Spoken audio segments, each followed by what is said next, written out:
యువత అందరూ ఒక్కసారి నడుము కట్టండి. మీతో పాటు మేము పెద్దవాళ్ళందరం కూడా కలిసి నడుస్తాం.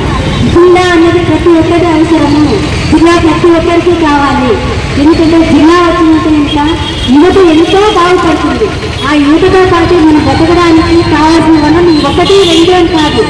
ఆ రోజు మన అందరినీ మనం ఎంత వెనకబడ్డామో, మన ఆదాయంలో ఎన్ని కష్టాలు పడుతున్నామో అని చెప్పేసి మన ఎమ్మెల్యే పార్సారథి గారు చూసి అన్ని కష్టాలు గడప తిరిగి ఆ రోజు అసెంబ్లీలో మొదలు పెట్టారు. ఆదరణ అయ్యా నేను పట్టే వచ్చాను, కానీ వాళ్ళు ఎంత వెనకబడ్డారు.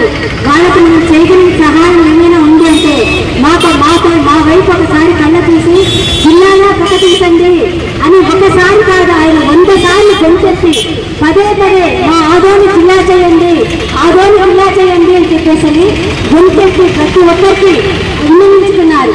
ప్రతి ఒక్కరికి లెటర్ల ద్వారా ఇచ్చారు. ఎందుకంటే ఆయన చేస్తున్న పని ఆ పొద్దు మనకు కనపడలేదు. కొద్ది రోజులకు ఈ పొద్దు మనకు అందరికీ ఆయన కష్టము ఏంటి, ఎవరి కోసం చేస్తున్నారు అన్నది బాగా తెలిసింది. కాబట్టి వారు వీరు అని లేకుండా పార్టీలకు అతీతంగా ఆడవాళ్ళు మగవాళ్ళు కొంచెం ఇందులో ముఖ్యంగా నేను గొప్పగా చెప్పుకోవాలంటాను. మా బీజేపీ పార్టీ నాయకులు మొదలుపెట్టారు. అందులో మేము మొట్టమొదటిగా ఇంకొంచెం కష్టపడుతూ ముందుకు వస్తున్నాము.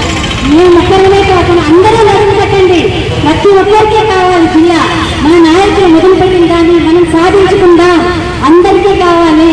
ప్రతి ఒక్కరికి జిల్లా అవసరం. ఆదోని జిల్లా కావాలి అంటే అందరూ నడుచుకోవాలి. ఈ అవకాశం ఇచ్చినటువంటి పెద్దలందరికీ నా యొక్క నమస్కారం.